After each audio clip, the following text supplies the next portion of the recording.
السلام علیکم مجنوں T V YouTube channel سے میں ہوں آپ کا میزبان جاوید مجید۔ باقاعدہ خبروں کا آغاز کرتے ہیں آج کی ہیڈ لائن سے۔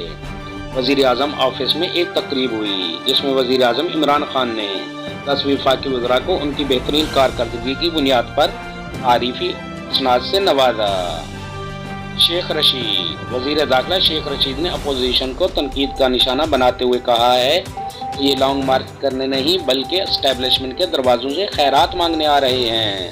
اب افغانستان میں طالبان حکومت کے نائب ترجمان انعام اللہ سمگانی کا کہنا ہے کہ بھارتی طلباء نے ثابت کر دیا کہ حجاب عربی یا ایرانی ثقافت نہیں بلکہ اسلامی اقدار ہے۔ سعودی عرب کے ابہا ایئرپورٹ پر حوثیوں کا ناکام ڈرون حملہ، 12 افراد زخمی۔ ملتان سلطان کی لگاتار چھٹی فتح، پشاور زلمی کو 42 رن سے شکست دے دی۔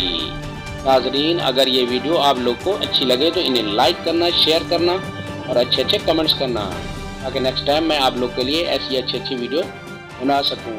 اب آپ اپنے میزبان جاوید مجید کو اجازت دیجیے اور آپ اپنا خیال رکھیے گا۔